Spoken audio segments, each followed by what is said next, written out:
Pwede ka na bang uminom ng beer? Ano ka ba pa? 30 na kaya ako. Nasa legal age na ako, no?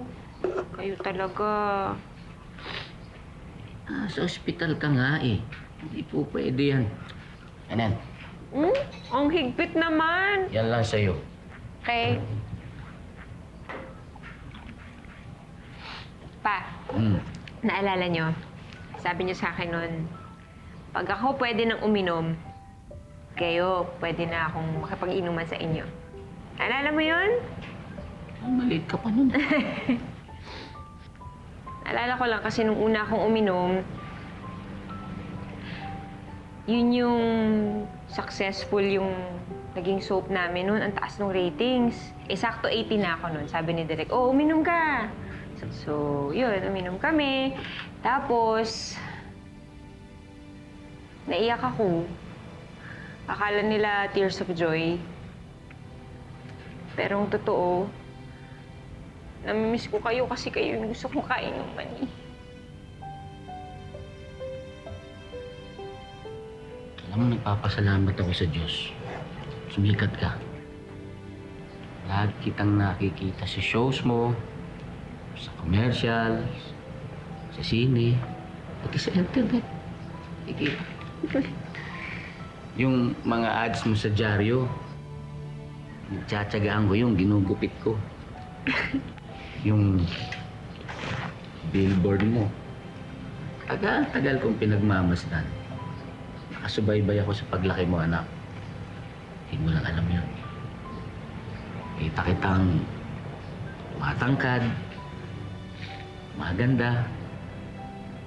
Layo na sa Steffi na kilala ko noon. Alam mo ba, pati FB page mo, ha? Pina-follow ko yun. Wow! Fan na fan! Buti pa kayo. Nakikita niyo ako. Kayo, hindi ko alam kung nasan kayo. Wala akong balita. Hindi ko alam kung buhay pa ba kayo o wala na. Hindi naman lang ako binalikan eh. Galit ka pa ba sa papa, anak? Galit ka pa ba sa akin? Kayo naman, parang hindi niyo naman ako kilala. Alam mo, totoo pa. Pinagsisihan ko talaga yung ginawa ko noon. Yung pag-alis ko sa bahay, tsaka pagsigaw ko sa inyo.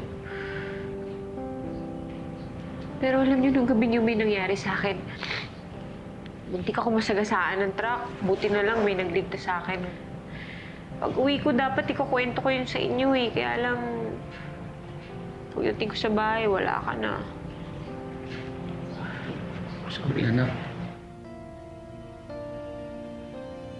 Kanina ka pa sorry ng sorry. Kailan kaya makikita?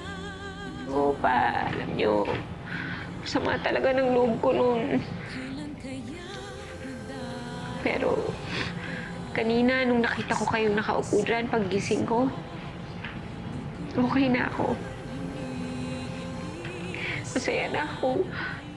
ibigin mo? Sana man lang Kamusta na po ba kayo?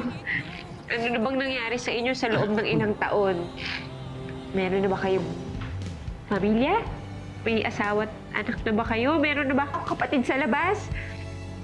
Ikaw talaga, masyado ka nang naapektuhan ng mga soap opera mo. Wala. Ibig sabihin, sa loob ng ilang taon na yun, mag-isa lang kayo? Ikaw ba? May boyfriend na ba ang anak ko? Totoo? Wala pa? Wala.